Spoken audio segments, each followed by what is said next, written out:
Hi, welcome to my lecture on the Semi-Slav, which starts by d4, d5, c4, e6. So this is Semi-Slav is actually a variation of the Queen's Gambit declined.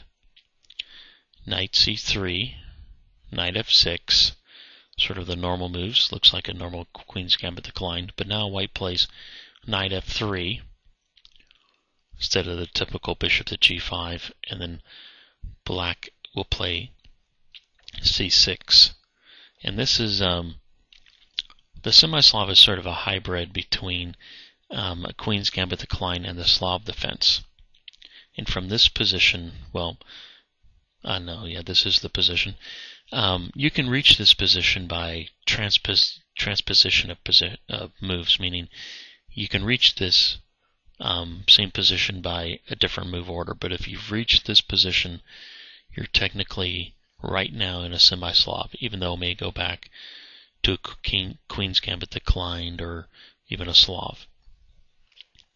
So the two main moves, though, for white are e3, which is called the Moran, and bishop to g5, which is called the anti-Moran. Let me cover the Moran first. So if white plays e3, we're in the Moran. The drawbacks of this move is we've now shut in this bishop. It can't really move out, but we've freed this bishop.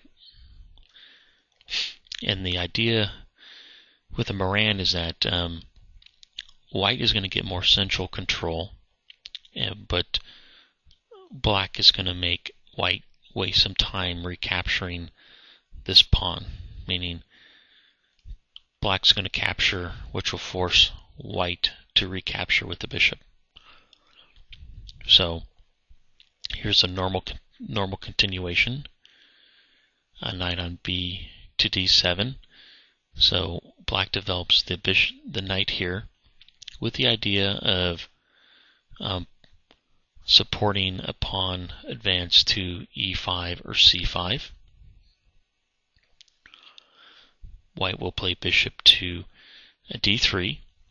Like I said in my Queen's Gambit decline, the king is probably going to castle king side, and now this bishop eyes to the king side. But now black will capture the c pawn, making white waste time recapturing. So bishop retakes the pawn. Black will play b5, making the bishop move once again. And this pawn move also does a couple other things. It could allow black to play the bishop to here. Now black can move the pawn to b4, making the knight move, and also gains space on the queen side. So now white moves back, and black will play a6, supporting b5. The idea is that black wants to play c5. Whoops. But if it did right away, without playing a6, this pawn right here would be hanging, and this bishop here could just recapture. Now white plays e4. One of the goals for white in the opening is to get an e4 for central control. It also frees this bishop, so it can come out. And then black will play c5, hitting black and now attacking the center. So that is a typical continuation of the Moran. Let me back up and cover the anti-Moran briefly. So instead of playing c3, now black will play bishop to g5. What is white is saying is, I don't want to trap in my bishop. And it will instead pin this knight right here. So there's a couple possible continuations from here. Black can play knight on b to d7, which is actually, we've now transposed into a Queen's Gambit declined, which is called the Cambridge Springs Defense. And the typical, just a few moves, the typical continuation is e3, helping to support d4 and freeing this bishop here on f1. Black will now play queen to a5 though. And what's happening is that white has moved its dark squared bishop over to this side, to the king side of the board. It's played a3, and now this bishop here can't really help defend the queen side. So black has now moved its queen over here, pinned this knight, and is sort of attacking on the queen side, and this bishop over here cannot really help defend. So that's a strategy there, but it's a transposition into a Queen's Gambit decline game. So let me back up. Oops. Yeah.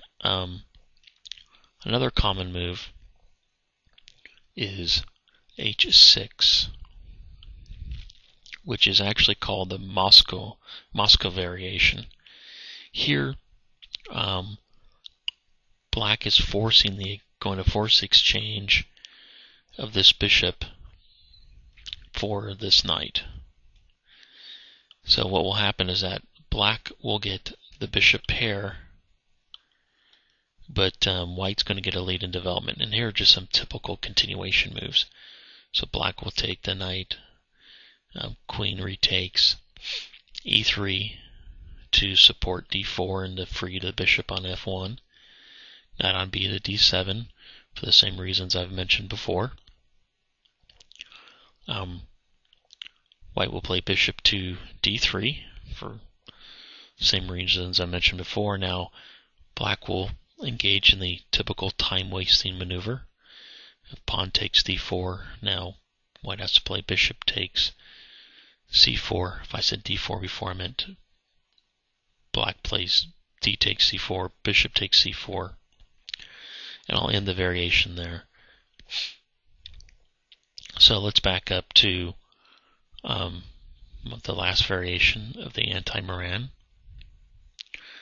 Instead of playing h6, black could play d takes c4. What's going to happen here is that in the end, white's going to end up a pawn, except for black's going to have a lead in development. So now white plays e4. Very threatening, moving the pawn up. It looks like this knight is pinned. White can win the knight, but it really can't.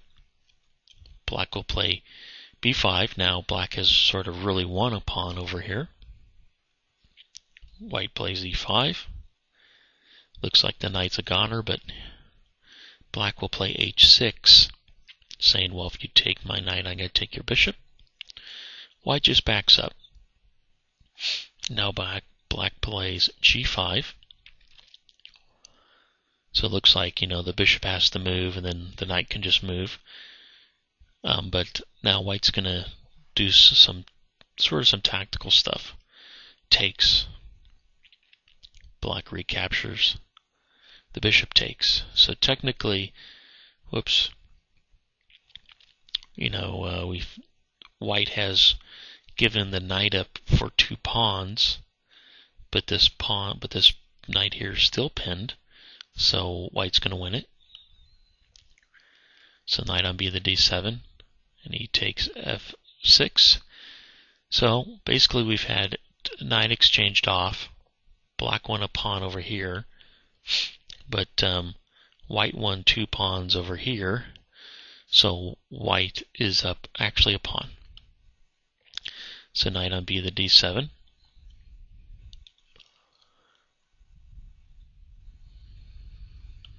A developing move which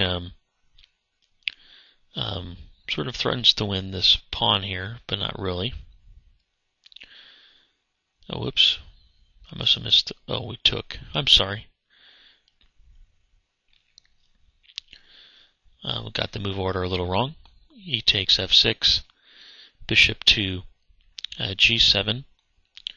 Sort of developing the bishop, getting it online here. And I am running out of time for this lecture, so I'm actually going to have to end it here. But those, from the anti-Moran, those are the 3 main continuations.